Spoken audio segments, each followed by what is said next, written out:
Nous avons créé cette association à la suite de la disparition de notre fils Hubert, donc qui est décédé d'un cancer qui s'appelle le neuroblastome. Il y a 10 ans, il y avait extrêmement peu d'associations destinées à soutenir la recherche sur le cancer de l'enfant. Et lorsque notre fils est tombé malade, on a vraiment été confrontés à ce manque de connaissances sur la maladie qu'il avait. Quand on nous a dit si votre fils avait une leucémie, ça serait beaucoup plus facile à soigner, on est quand même tombé de haut. Effectivement, aujourd'hui, on a la chance de guérir 80% des leucémies. C'était pas le cas il y a une vingtaine d'années. La maladie qu'avait notre enfant nous a donné 30 à 40% de chances de guérison. Malheureusement, il n'a pas guéri.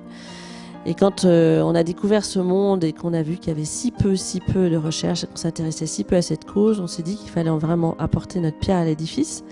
C'est pour ça qu'on a créé cette association qui a vraiment pour but essentiel de soutenir la recherche sur les cancers de l'enfant.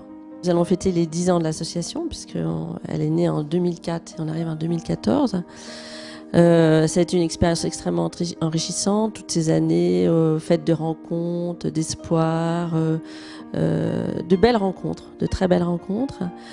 Je pense que 10 ans après, on a apporté notre pierre à l'édifice, mais il y a encore énormément de choses à faire. On a pu lever à peu près 1,1 million d'euros, participer à 36 projets de recherche, participer à 3 découvertes majeures. Alors ça nous fait extrêmement plaisir parce que on peut parfois chercher pendant des années sans obtenir beaucoup de résultats. Notre plus grand souhait, c'est qu'on arrive à guérir un maximum d'enfants. Aujourd'hui, on guérit 80% des leucémies. Il y a beaucoup de maladies rares chez le cancer de l'enfant qu'on ne guérit pas. Il y a un certain nombre de maladies dont on ne parle pas, le neuroblastome, les tumeurs cérébrales, etc. On est bien loin de ces chiffres-là. On ne parle pas de ces chiffres où il y a souvent 30-40% de guérison et même quelquefois plus bas que ça. Je pense que notre job n'est pas terminé. Je trouve que c'est très beau de voir que d'autres associations sont nées après Enfance et Cancer et qu'il faut qu'on travaille tous dans le même sens. D'ailleurs, c'est intéressant de voir que samedi 15 février, Journée internationale du cancer de l'enfant, l'association Imagine for Margot a créé un colloque au Sénat réunissant plein d'hommes politiques et des sommités aussi médicales pour parler justement de cette problématique et du manque de budget sur le cancer de l'enfant. Donc il faut qu'on travaille tous ensemble dans la même direction. Ce plan Cancer 3, pour moi, me déçoit beaucoup. Je me base sur ce qui a été proposé pour les cancers de l'enfant. Il y a très peu de choses. Les choses qui ont été annoncées sont des choses qui existent déjà, donc il n'y a aucune chose novatrice vraiment pour nous.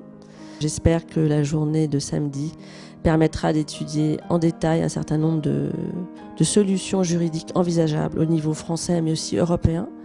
C'est quelque chose dont on va parler. On va parler aussi de la loi d'Obama qui a été déposée en 2012 et qui incite les entreprises justement par des mesures fiscales à soutenir la recherche sur le cancer de l'enfant. Je pense qu'on peut s'inspirer d'eux et que cette journée, j'espère, apportera beaucoup d'idées constructives pour l'avenir parce qu'il y a vraiment beaucoup de travail à faire et c'est une question après de volonté politique mais aussi générale. Voilà, donc j'attends beaucoup de cette journée. Je pense que la perte d'un enfant dans une famille et dans un couple est quelque chose d'extrêmement difficile à vivre.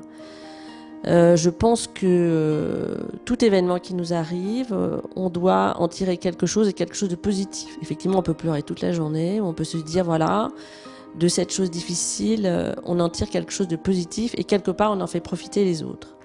Et je dirais que c'est un peu ce pourquoi on a opté, en disant cet enfant, Hubert, n'est pas parti pour rien. Notre combat aujourd'hui, c'est d'aider les autres. Voilà.